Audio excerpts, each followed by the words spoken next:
So what does Ellen, Groot, and renewable energy have in common? Well, maybe a little bit more than you think. From 1982 to modern day, they each have spent time in Epcot, and each have had varying degrees of success within the park. But which one is the best to call this show building home? Today we return to the Energy Pavilion for Disney Versus. The fourth ever long form video on this channel was featuring the Universe of Energy and Ellen's Energy Adventure.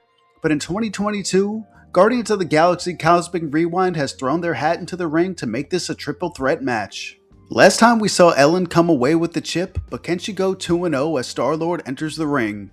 We'll give a brief history of all the rides featured as a refresher, so without further ado, let's jump right into Disney Versus.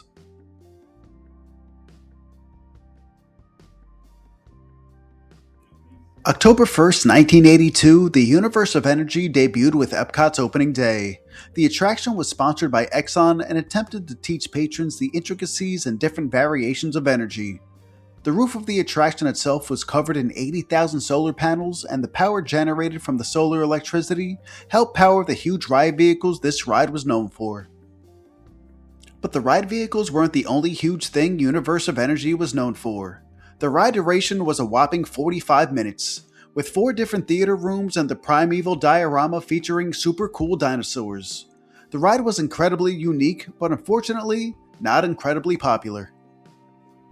And on September 15th, 1996, Disney would try to add star power to catch guest interests. They decided to go with Ellen DeGeneres and a surprisingly star-studded cast which included Bill Nye the Science Guy, Jamie Lee Curtis, Alex Trebek, and Michael Richards.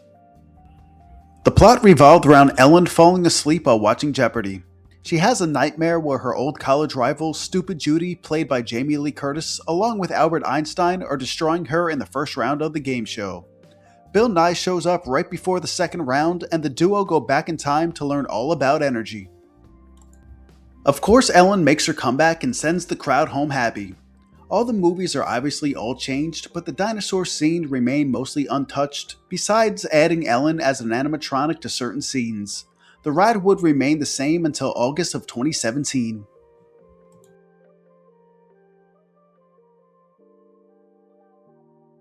Which brings us to the soft opening day of May 5th, 2022. We go from a plodding 45-minute attraction to a 3.5-minute roller coaster using Marvel's Guardians of the Galaxy. The storytelling is quite clever as the ride presents itself as Epcot's otherworldly pavilion using the fictional city of Xandar as the cue. Guests walk through an alien equivalent to a planetarium along with projections of a map of Xandar and models of Xandarian ships, while making callbacks to Epcot classics like Maelstrom and Horizons. Guests funnel into the pre-show area where an alarm goes off and you're informed that the cosmic generator is stolen. Starlord, Gamora, Dax, Rocket, and Groot appear on screen to answer the distress call. A celestial named Isan intends on ending all existence. Rocket says if the guests can get into the evacuation shuttles, he may be able to get us out of harm's way. What transpires next is Disney's first backwards launching coaster, which brings patrons all the way back to the Big Bang, ending up with a trip to the Milky Way and a shot around the moon.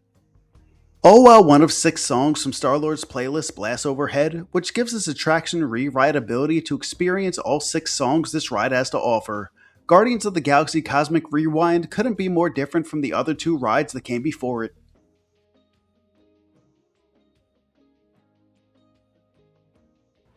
So I think it goes without saying that Cosmic Rewind is by far the best of these 3 attractions. Although I did think the solar panels and reflecting pool of the original show building was really cool, overall hearing a 45-minute lecture from an oil company telling you about energy isn't something that's going to make the fans flock to your ride. Ellen's Energy Adventure was a slight upgrade, and of course we all missed the dinosaur scene. But Guardians of the Galaxy blows anything either of those rides had to offer away from just the pre-show alone. And given the fact it's one of the longer coasters in Disney, it's definitely worth at least an hour plus wait.